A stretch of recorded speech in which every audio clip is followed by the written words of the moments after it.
Hello, this is Zeb. Thank you so much for clicking on this to view it. I'm not used to making videos for online consumption, so forgive me if I feel awkward, sound awkward or do ums. I'm just not used to this, but I thought it might be helpful for those of you who use Notion to see how someone else is doing it. And I've had a request from a couple of members from the group to say, hey, can you share how you use your Notion? So here we go. What you're seeing on screen right now is the browser version of my Notion. You can use Notion on any device, so browser, Apple, tablets, phones, same thing with Android, tablets, phones. It will work. You just have to get the app on your associated, app store.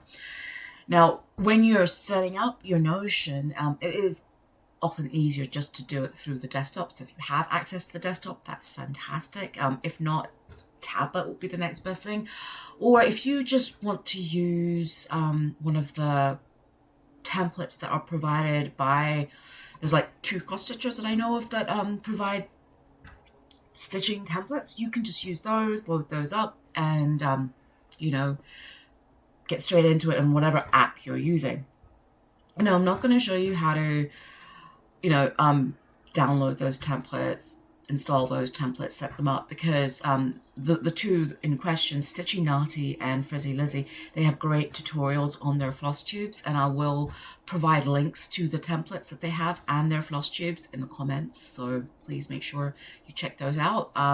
What I will do is show you how I've taken basically both those templates and made a hybrid of my own in terms of how I use Notion, and then just basically based off what they did.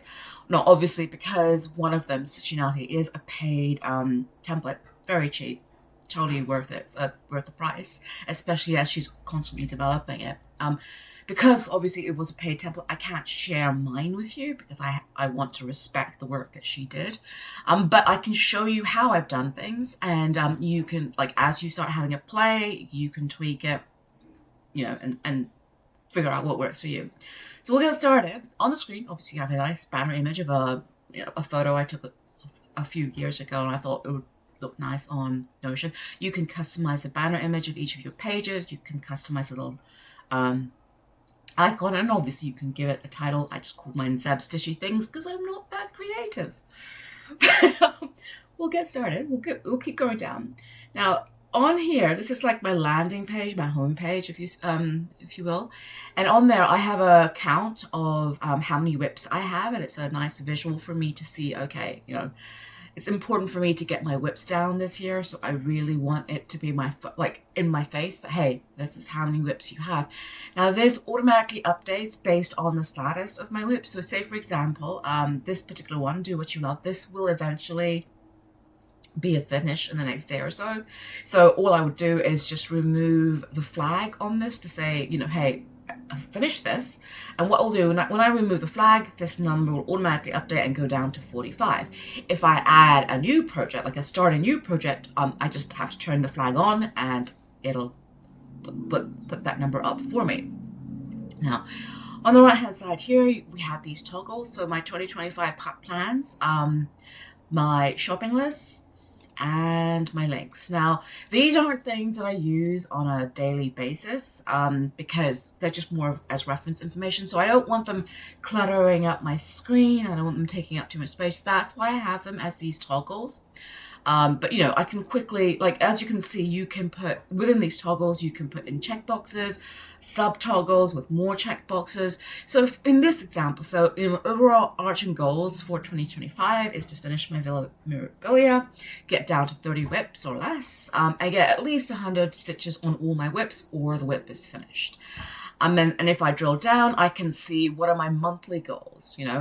So I try to keep my goals and plans very, very simple because I know what life can be like and things change. So I don't set myself hard and fast rules. These are just guidelines to help me focus on my stitching. I like have focused, not be random, because I can be very random. So they just help me that. So that's my 2025 plans. Now, the shopping list is something that came out of Stitchy Nati's template. And I just made some tweaks to it just to make it a little bit easier for me to, see, okay, I'm buying this DMC. What is that DMC for? Now, I'll show you how this works once I introduce you to my Fancy Floss, beads, and DMC databases. This shopping list right now won't make much sense until you actually see it in action. So we'll come back to this in a little bit. And links, these are basically just links to the different pages on my Notions. So whenever you create a new database, a new page, what Notion will do is automatically add it to the bottom of your homepage. And I don't like that. I come from a web design background, so I basically moved it underneath links. So, if I'm on my phone where this navigation isn't available, I can quickly access each one of these pages using my links drop down. And then I thought, okay, well, I store some of my PDF charts on my personal Google Drive, so there's a link to that. I often need a fabric calculator because I can't maths, so yeah. And these are just nice if I need to do thread shades, but they're not this is not stuff I refer to on a daily basis. So toggled out. Now, the next thing is the whip progress photos. Now, these exist in both Stitchy Nati's and Frizzy Lizzy's templates, but in different forms.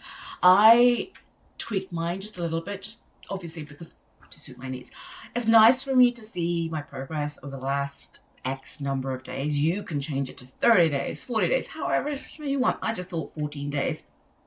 And then the way this works is it is literally the last 14 days. So if I miss a day, like I didn't stitch yesterday, it will not show me 14 items because, as you can see, there's more than 14.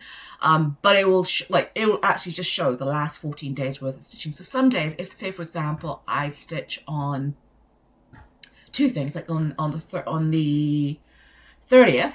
For example, I stitched on Pink Sparrow Sampler and the PA Dutch, so it'll show both. Okay, but it's just a nice visual for me to see progress photos, how I'm going, what's my the last 14 days been like. It's as you can see, this is nice just to visually see, how much progress I've made on Bury Me with My Needle. I don't do stitch counts much. I guesstimate if I have to do for challenges, but that's about it. If I scroll down, all of these whip photos are tied to the actual project in my projects database. Now on here, you'll see that I have quite a few projects. I have a total of 46, and as you know, my goal is to get below 30. Now, every month I'm part of a challenge group run by Sammy J. It's not really a challenge group. She has on her Instagram the Whipagories, and you post the basically categories, 5 categories she rolls each month. You pick whips that match those categories, and you set a goal in terms of how much stitching you want to do or whatever. And so what I do is I will, for my passive list of whips, I will activate them so they're at the top. So I know that these are my active whips. I'm actively stitching on these. And then, they're organized by how close they are to completion. Because again, for me, my goal is all about getting my whip list down. So I want to know how close is it to completion, so I can quickly say, okay, well, Granny's Apples is close. Let me just knock that out. I won't knock this out because I really am struggling with this particular project, but we'll see. So once I put them up here, I can quickly see, okay, these are the projects I need to work on, pull them out from my whip box and get them ready so that I can start stitching on them. Now, if I click on any one of these whips, it'll pull up the project card for these whips. So I'll do what you love. Okay, so there's just a cover image of it. You can put a matching icon, to suit the theme. It's up to you. You don't have to. But these are the information below is information that I personally find important that I need to know. Now, both Stitchy Nati and Frizzy Lizzy have different variations of this. You can choose what you want to keep from those templates. Now, that's the key thing. Stitchy Nati's is very much oriented towards those of you who do keep stitch counts. So if you use Pattern Keeper or Markup or Cross Stitch Saga, it's a fantastic template for keeping your how much stitches you've done. I don't do that. So I got rid of a lot of that stuff from my templates. But what I do, sorry, I'm 5 years old, is I want to know, okay, what are the themes behind this? You know, so I've gone and I actually added my own tags so I can easily tag my project. So if I want to find a project that is New Zealand themed, I know this is New Zealand themed because the designer's a New Zealander, or has a plant, or has a quote, I can quickly search and this project will come up. There's a quick section for notes so that, you know, if I have any particular notes about this, I can put it there. So in future, like once this is done and dusted, it's been a couple of years, I know if I come along that, oh, I stitched that for my 2025 blessing sampler. There's another thing there for a more high-res cover image, or if I want to put multiple images, I can in there, no problem. The stitch count, really handy feature. Now, size and stitch count are important for like whatever challenge I'm doing more than anything else, but it's just also a nice reference. So if I want just to work on a specific sized project, I can just go into my database and go, okay, I just want to see stuff that is medium size, boom, easy, pull from there, or large, small, whatever, okay? And there's like some mathematics behind how do you know whether something's a large, small, or medium, but it's dependent on depending on which, you know, you follow. It's arbitrary, just go with whatever makes sense to you. Fabric info pulls from my fabric database, and I'll show you that once we get there. Now this completion is just literally you type in what you think it's close to, and then it'll automatically make it there. This is very much, again, a guesstimate. It's more, I don't care if it's 100% accurate. It's more of a guesstimate just to give you an idea. Knowing when it started, very important for me. As part of my challenge, I want to know I've done my 100 stitches on it, so that's just a flag to say, yes, I have. Have I completed the challenge for the month? Have I actually, you know, stitched on this in as part of the Whippagories? And I've said no, because my goal for this one is to actually finish it. So I'm just going to leave it as no. What format do I have this particular chart in? PDF. Now, Barbary Row also sells this as a physical paper chart. So if, say, for example, I had bought the physical paper chart, I'd just choose paper. Okay, and I'll explain why I have this in a second. Now, I added a field to say, hey, is this something I can finish in 2025? Yes, tick. Now, underneath here, you'll see there's like more things, and I've got them hidden because they're not as important to see on a daily that compared to what the stuff at the top. So when I finish it, I'll put the finish date, the photo, and we'll show you what that looks like later on. Is this related to an ATC exchange? Obviously, it's blank because not. Now, because this is a PDF, what I've done is I've provided a link to the PDF on my Google Drive, so I can quickly access the PDF. Now, as you can see up here, I've given some friends access to my Notion. The cool thing about this feature here is that even if my friends clicked on that, they couldn't access that file, that chart, because they don't have access to my Google Drive. So it's okay for me to share this information because they would still have to have permission to see that. I want to know when I have purchased a chart. So because I'm also using Notion as my stash inventory, and you'll see that in a little bit. So I know that I purchased this in 2024. So, you know, the idea is that I can, like, when I'm looking for something new to start, I can go back and say, okay, what has been in my stash for years? Let me see if I can pick from there first. Or I can say, okay, well, clearly I haven't stitched anything from 2010. Maybe I can destash them. There we go. Okay. Now, possible start in 2025. That's more about, you know, I'm going through my stash list and I go, okay, maybe I want to start this. I'll just tag that. And again, I'll show you how that relates. Now, if I have assigned this to my WhipGo board, that's where that will appear. If I have loaned the chart to a friend, I'd put their name there. Obviously, this is a PDF. I won't be doing that. And there's like a whole bunch of other information that I record. I'm not going to go through every single thing, but, you know. Now, if you scroll down, all of those, if you notice, I have all of these like progress photos. All of those progress photos also appear on the card. Okay, so I can quickly, at a glance, see, okay, you know, this is my progress so far on this particular whip. Now, where this matters more is if you haven't stitched on a project in a while. We'll pick Villa Mirabile because that's a very good example. Okay, I've been working on this for quite a few years now. So there's more notes, there's more information about it. You can see all of the times I picked it for, you know, one of my challenges. But if I scroll down, this is where this progress photo section becomes really powerful, because I can visually see how much progress I've made over, like on this project over the years. And it's quite satisfying for me to see this. Like, I know some of you like your numbers, you know, see how much actual stitches you've done.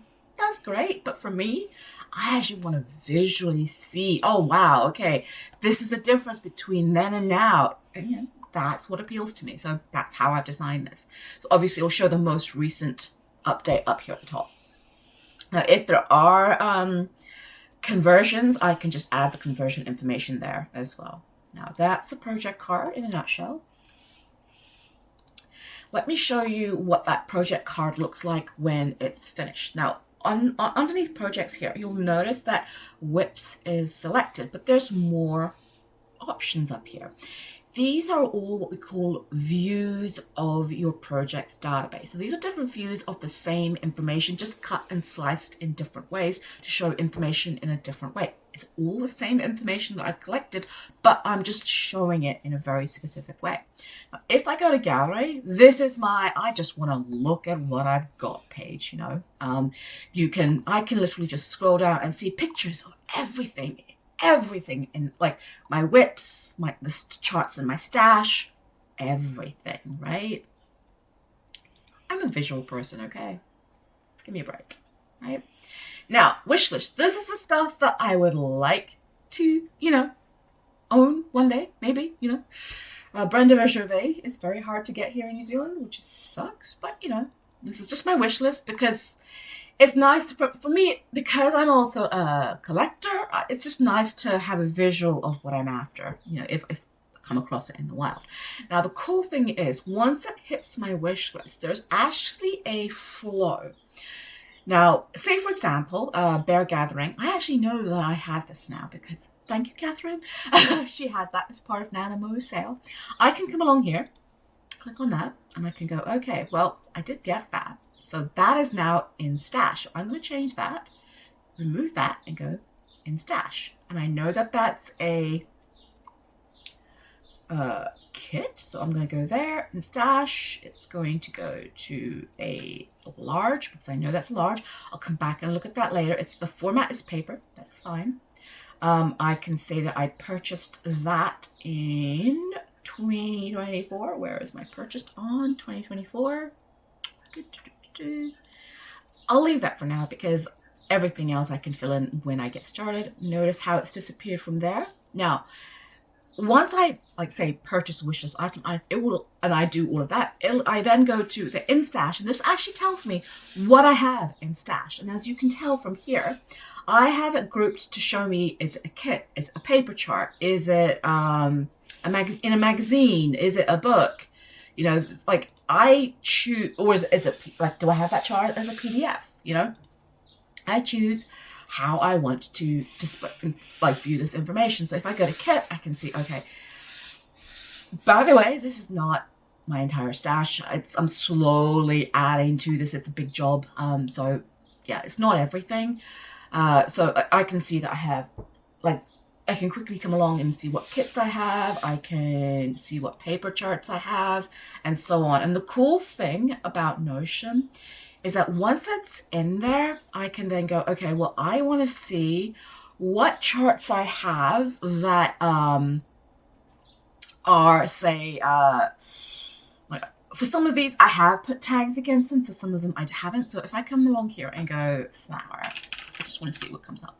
There we go. Like, obviously, I've clearly tagged with these with flower, so I know that these particular kits and charts have flowers in them, you know. So you can then, like, this is where all of that information I showed you on the project card comes in, because all of that information interconnects, okay?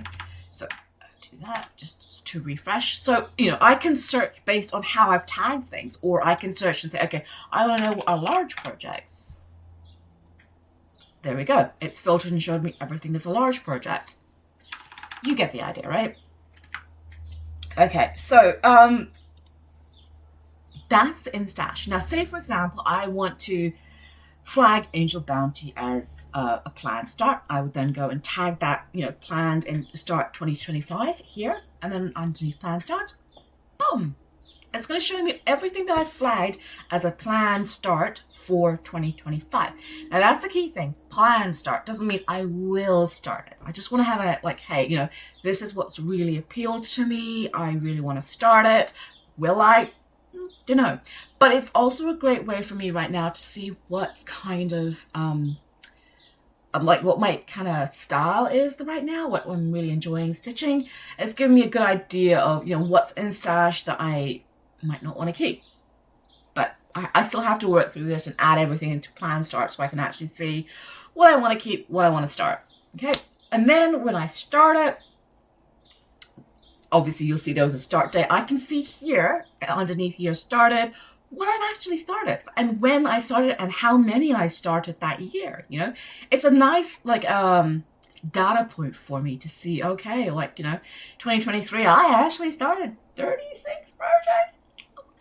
Okay, so to be fair, in December of 2023, I said, let's start a project a day for all of December. I didn't quite do all of December, but I started quite a few. And it was a good exercise for me to know whether or not I could handle that many whips. The answer is no, I cannot. That's why I want to whip down. But it's a nice visual for me to say, okay, these are the stats for my year. This is what I started. And again, it gives me a good idea of what my evolving tastes over time and what, I can see come along here and go, okay, well, in 2020, that was the year I really did come back to stitching. I actually did quite a few starts, but the next time I did some starts was 2014. So I hadn't stitched in all that time. So that's a great way for me to see it. I can also see here, if I go back down here, whether it's been FFO'd or finished, or so even though it looks like, oh, she started a lot, I can also see that, there were some finishes. Now, this is a cool thing. I can go to whips and then finishes. I've shown you whips because the next stage of a project is, once it's been started, it's in the whip status. But after whips, it becomes a finish. And this is where I like seeing this because it gives oh, yay, I made progress. So in 2014, I completed 14 projects and these those projects. Now, I think in 2014, I only FFO'd one. So there we go. Yeah, it's there. But it's just a nice visual to say, hey, this is what you managed to accomplish that year. And I know some of you are more process versus product stitchers. That's totally fine. I'm actually both. So for me, this is just as important as that whip one. You can just focus on the whip side of things and say, well, I don't care about that because that's not as important. That's completely up to you. The great thing about Notion is that you can make it uniquely your own. But, I like it because I'm a visual person. So I want to see how well I've done. Now, you'll notice here that for this particular project, actually, is that a good one? No, I'll use this one. Sky Full of Birds. Awesome little sal that we did in the group back then in 2023. But the reason why I picked this one is because I wanted to show you what it will look like as you go through. Now, here, I've taken, that was my finished photo for when I actually finished it. That was the actual finished date, the 22nd of March 2023. But there is the fully finished. Now you'll notice that I've actually got the fully finished photo as my cover image. The reason being is that, the fully finished form is the final form of a stitched piece. Not everything will get fully finished. That's why I'm not creating a fully finished tag up there, but I still want to recognize that it has been fully finished by using the image. But that's just a me thing. You might not just care. Okay, it's completely fine. Now, can you handle that one? Basically, that's just an acronym for have you stitched 100 on each one of these projects. Now that's 2024. I will obviously be updating with 2025 when I did do those. Okay.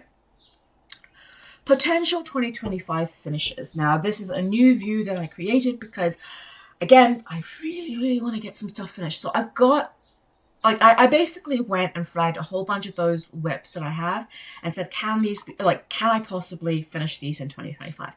I might not get all of these finished in 2025, but that's okay. Like, I just want to have that visual indicator that, hey, these are potential whips that I could possibly get finished in 2025. So, and all, it's just a tabular view, like a list view of all of this information. I can add more, like at this finish in 2025, I will probably remove this column later in the year, but right now it's important for me to have it there. But all I have to do to hide this, like the column will still be there. All I have to do to hide it is click on the three dots, go to properties, and then just make sure I hide that. So it just will disappear. It's still there, but it's just only, this view is only showing me a selection of the fields that I want to see in it, that I think are important, right? So again, it's just like another visual way of seeing my whips, my restarts. I don't care so much about stuff in stash. I just want to care about things that I've currently touched, like what I've touched in terms of it started, that sort of thing. So that's what that view is about. Okay, so let's move on to the other databases. Okay, so underneath Stitch Tracker, this is where all of those progress photos go into. And this is what comes from Stitchy Nati's database. So again, I've made some customizations to this, so forgive me. This is just a nice visual, again, visual things for me. Her database originally had also a lot of the stitch count information, so it was actually much more powerful for those of you who do the stitch count thing. But for me, this is cool. So I can quickly see, okay, on these dates, I worked on these. If I go to the calendar view, again, it's just a nice way of seeing, okay, this is what my January is looking like so far. If I go to December, I can see, okay, I didn't stitch every day, but I did fairly well, right? I did fairly well. Okay, if I go to progress photos by date, again, this is basically that 14-day view, but everything. So I can see everything that I worked on, and it's just, again, a nice visual, I can quickly see, okay, the last time I worked on Villa Mirabilia was actually in May for Mirror May. So maybe I want to get back to that at some stage. Actually, I do, because all she's got left is beading and back stitching, and she'll be done. And then progress photos by whip. Now this is something I'm not happy about, because I have to figure out how to do this, because it will, right now I've got it grouped by the project, which I want it to, because I want to be able to see, okay, each project, what are the project photos for those projects, as you can see. But it does it alphabetically, and sometimes I don't want that. I want it to show just my whips, so I have to figure something out. But this is, again, straight out of Stitchy Nati's database, template. So yeah, whip breakdown, again, same issue I have. So that's the Stitch Tracker. Now let's go to Fabric Stash. Now, Fabric Stash, when you get Stitchy Nati, this database comes again from Stitchy Nati's template. When you get this template, she has some examples populated in there for you, but then you can go in and put them in. One thing I will suggest you do when you start using her, if you use it, is you actually put in the fabric name the actual count, because when you're assigning a project with a fabric, sometimes if, say for example, you have, where's a good example? Raw. Okay, I've got 40 count and 32 count. When you go in to assign a fabric to a project, you're like, okay, which raw is this? Is this a 40 count or 32? So if you actually put the like 32 count or 40 count in front in the name, it's easier to actually then assign that fabric to the project. Now, if we come along here, but like all of this information, I think is, you basically put in the information about that piece of fabric. There's even the option to put a photo of that fabric. I am too lazy to do that. I will eventually do that, but not right now. So what I am actually doing with this, this is not all my stash of fabric. I'm just basically putting it in as and when I purchase it or use that fabric for a project. I'm not sitting down and just going through my stash of fabrics and adding them. I should, and I will, but not right now. I want to spend my time stitching. So what I will do is, say for example, this rule is one I've done recently. I will say, okay, I will assign the project that it's assigned to. So I'm using 40 count rule on these two particular projects, and it'll say how many do I have in stash. Now, if, say for example, I want to purchase more of that fabric, I will come along. So for example, Rose Petals by Country Stitch. I really like that fabric. I currently only have one that I'm using in Red Skies at Night. I want to buy more. So I'm just going to hit 1. And I'm going to say I want a fat quarter, right?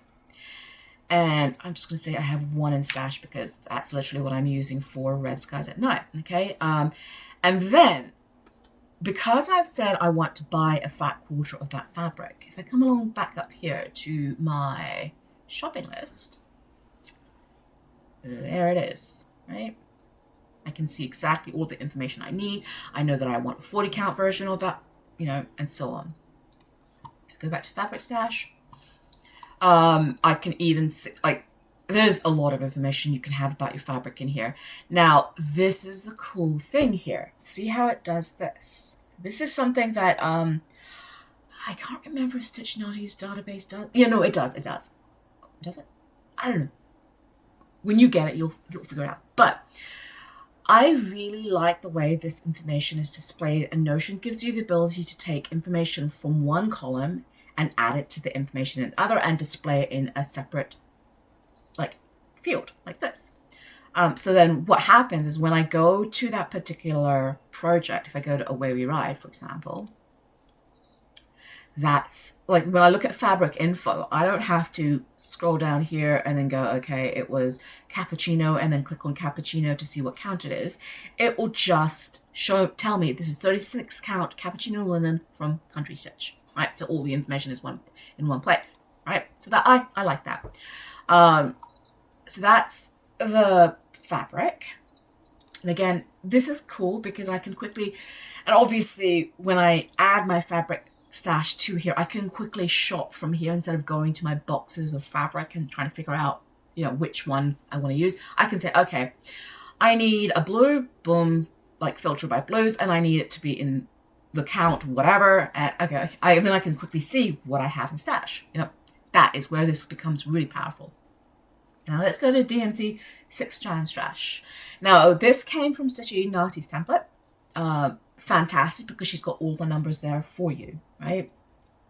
And on here you can, and I haven't done this, and I should, because I'm very, very bad about using the thread that I already have. I'm admission, I just go and kit up a project with brand new threads each time I start something. That has to change because that's very expensive. But okay, so say for example, I need to know where a DMC is. I can quickly tell that my 223 is with my You or Hatch project, that I have 1 in stash. Now, again, this is an example of where I am updating this as and when I particularly reference that color, you know. So I did need to buy some 310 last year for my temperature style, so obviously that's why I updated this.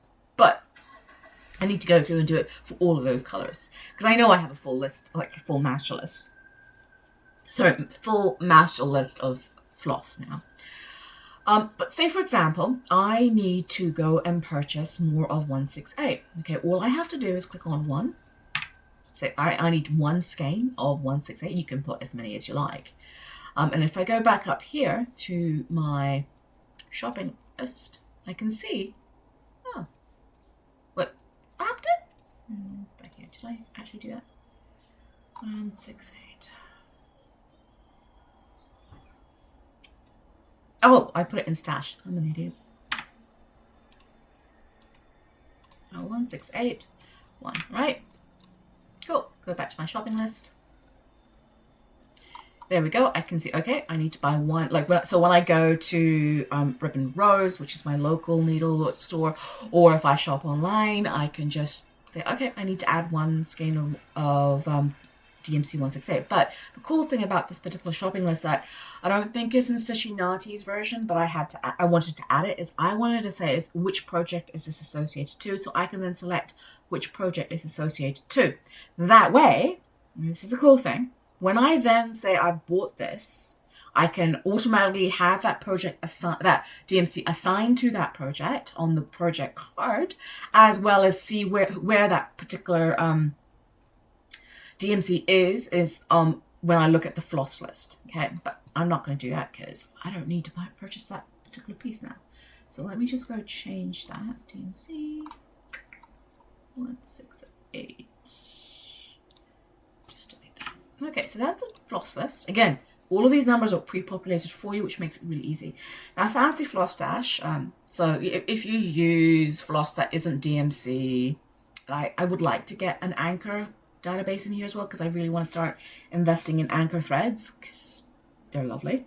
But in this case, I use a lot of different floss dyers. Salts for You, Classic Colorworks, Gentle Arts, Olvera Soie, you name it. Again, like I mentioned with the fabric, you probably want to add like a GAST in front of the actual name, because some of these names can be duplicated between dyers. But again, this is where you actually see that, okay, these particular flosses are used in these particular projects. Where is that strand right now? How many do I have? Knowing me, I have, I have 2 of this particular color, Mountain Mist, so that, one of each project. But I don't feel so bad about that, because with fancy floss, dye lots change. And you don't want to take a skein from one project, use it in a different project, and then find that you run out on your original project and you have completely, when you go to buy a new skein, it's completely different dye lot. So with fancy flosses, I'm more than happy to buy individual pieces, not a problem. But again, it's kind of cool there. Bead stash, again, same thing. In this example, this is not all my beads. I'm putting them in as and when I need them for a particular project. WhipGo 2025. This is a template that Stitchy Nati provides to you for free in her template. I just changed it, obviously, because I like to do that. I basically put images up there so I can visually see, okay, that it's a visual indicator for me as well. And then when the numbers are called, I then say, okay, what projects do I want to slot in? The 5-day stitching actually was in the template that Stitchy Nati provided, but turns out it's actually been working really well for me doing 5 days of stitching, and then basically having 5 days of focus on two specific projects. So once I get the categories called by Sammy J, I then come along here and say, okay, which of these of those 5 projects do I really want to focus on for 5 days each? And for January, I obviously chose Very Scary and Do What You Love. Again, these were projects that I really want to get finished this year, so that's why I have it there. So when I get Do What You Love, all I will do is come along here, mark that as finished, and then tick, and then it's done. Any notes, I can do that, it's fine.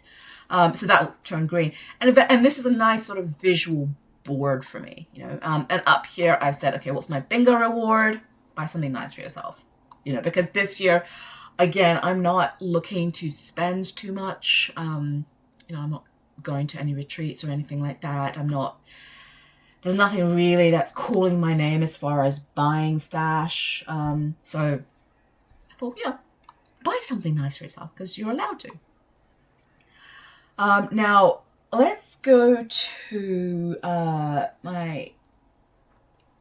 I'm just going to scroll down here. Now, if you'll notice down here, you have favorites, and then you have all of these other headings. Now, shared is basically going to show you what you shared with other people. I've got it minimized because it's all up there anyway. Now, when you share a specific project set with people, you'll see who has access up here. That becomes a little bit more public. So be very, very careful about what you share. For example, my challenge group page, I've only got it shared with one person. Everyone else does not have access to that. Same thing when I come along here and I look at my ATC exchanges, right? I didn't take part in many ATC exchanges last year because I just had other things going on, but I wanted to have this, I wanted to track all the ATCs I've taken part in, so that I could just track the relevant information about the exchange, when the mail off dates were, like what the person's name was, address, what they liked, what they didn't like, whatever. And then just some key information about the ATC, so I knew, like, it was basically a quick reference page for me. Now it's currently underneath private, but I will be moving it up into my main Stitchy Things Notion, because I will be doing more ATCs this year. But again, this page is not visible to anyone but myself and the ATC organizer, you know, so she can see what I'm doing. Not because she wants to, because I just thought, you know, she's as much of a Notion nerd as I am. But underneath private, you can have all the templates that you want. So for example, here is Stitchy, Nati, and Frizzy Lizzy's original templates. I wanted to have a copy of them so that, you know, if I ever made a mistake, I could just go back to the original templates and pull them and then re-edit them again, you know. So Notion is a fantastic tool. I cannot recommend it enough. And over time, you know, this is going to be a great way for me to like do a historical capture of what I've worked on, all the progress photos, when I finish things, any notes and extra bits of information I want to capture about that particular project. It's all here, you know. Like, where's my finishes? And I come along to Australian Mobility Retreat. You know, this is like just a way for me to record information, what was going on, any thoughts about that particular project. You know, these are all the finished photos I took because I loved how it looked in the end, and I really wanted to, you know, make it shine. Obviously, it's 100% completed. You know, so this is all the information about that particular project all in one space. You know, and I can see the progress. Like, this is how much progress I made at the retreat. 0. But then who's actually stitching at a retreat, huh? But yeah, so hopefully that's shown you a really good way of how I use my Notion. But let me stress, this is my Notion. You need to figure out what your stitching needs are, what information matters to you that you want to record. And you know, some people may say, well, actually, no, I just prefer to keep my paper-based system, and that's totally fine. Totally fine. You know, I am both a paper planner and a digital planner. I like to have both, and they both serve very different needs. A lot of what's in my Notion is the nitty-gritty day-to-day stuff, or the planning stuff. But what I will be doing is a lot of these finished photos I'll be putting out in high quality and actually creating a paper-based book of all my finishes. Like, I want to do that, you know. So all of this information that's recorded against that particular project, I will also be writing in my book. And that's more of a permanent record that, you know, I can take around and show people. But yeah, hopefully that's helped you. If you have any questions, please comment, let me know. Otherwise, thank you. Have a great week. Take care.